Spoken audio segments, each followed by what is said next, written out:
Welcome back to episode 5 of Hovey Fellow, and today we are talking about a California love story, The Sunset Strip Killers, Doug Clark and Carol Bundy. Let's get into it. Douglas Clark was born March 10th, 1948 in Pennsylvania. He was the son of a naval intelligence officer and moved frequently between countries. He claimed that it was a total of 37 countries that he moved between while growing up. He grew up being a spoiled military brat that attended elite schools. As a teenager, he secretly recorded some of the sexual intercourse that he had with girls at his school. It was around this time that he developed some dark sexual fantasies such as murder, necrophilia, and mutilation. After graduating high school, he enlisted in the U.S. Air Force, but he was eventually discharged. Not too long after, he moved to Los Angeles and he worked various factory jobs. In his free time, he frequented bars and nightclubs in the Little Nashville area of North Hollywood. He was known to attract older women and use them for their money and any other benefits that they may have possibly had. On Christmas Day in 1979, he met 37-year-old Carol Bundy at a North Hollywood country bar. She was at the bar to keep an eye on John Murray, who was performing that night. He was her landlord and lover, who was also married. His wife had recently found out that the two of them were having an affair and she threatened eviction if Carol didn't stay away. Well, the wife must have prayed for Doug because he wooed her, and within weeks, she had already moved him into her apartment with her two sons. Carol Peters was born August 10th, 1942 in Lowell, Massachusetts. Carol had it pretty rough growing up with two alcoholic, abusive parents. Her mother died when she was young, and her dad began molesting her at age 11. Once her dad remarried, he decided to give her up to the foster system, and she continued to experience abuse and instability. At just 17 years old, she got married to a 56-year-old man who was also abusive. By the time she met Clark, she had just left her third husband, who her boys were from. She was working as a vocational nurse at Valley Medical Center. Soon after Clark moved in, they began molesting her 11-year-old neighbor and recording the acts.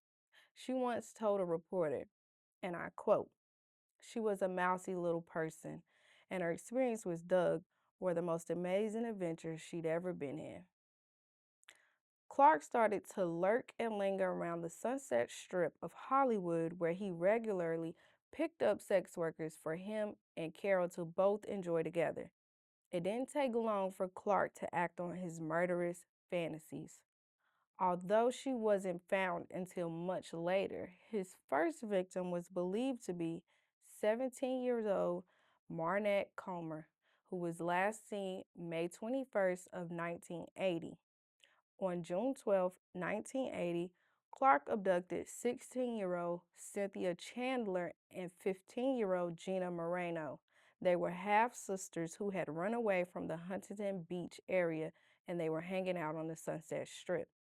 He raped and shot them both in the head before dumping them on the Ventura Freeway.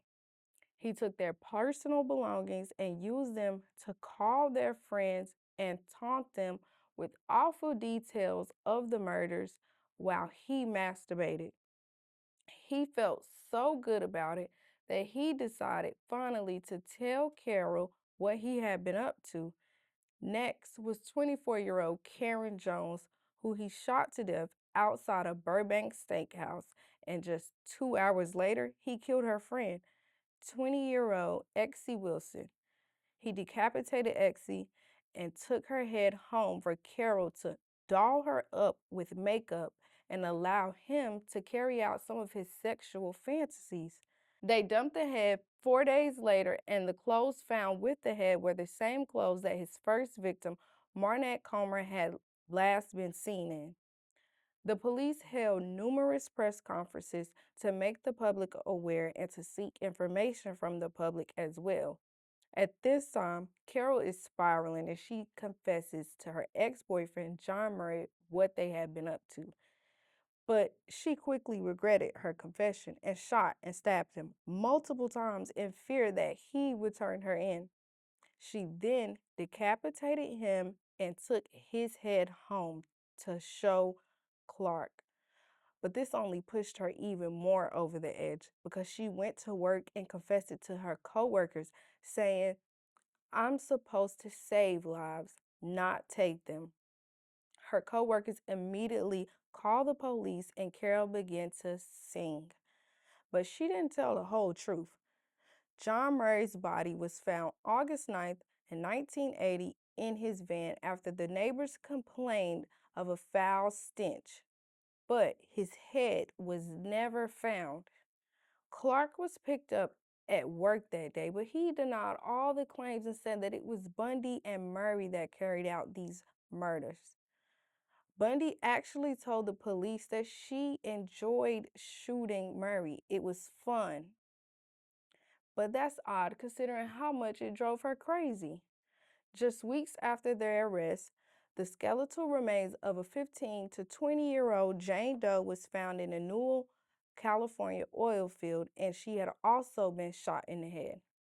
Clark was believed to be responsible for several other Jane Does who'd all been shot in the head and found in areas like Newell, Valencia, and Malibu.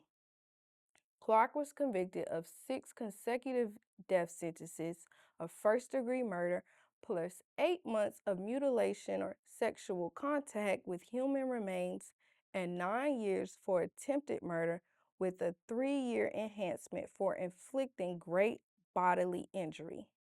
He died of natural causes in 2023 at the age of 75. Bundy attempted an insanity defense, but she eventually pleaded guilty and received a 52-year to life sentence. She died in 2003 from heart failure. Thank you for watching episode 5 of Hobie Fellow. Don't forget to like, subscribe, comment, and follow.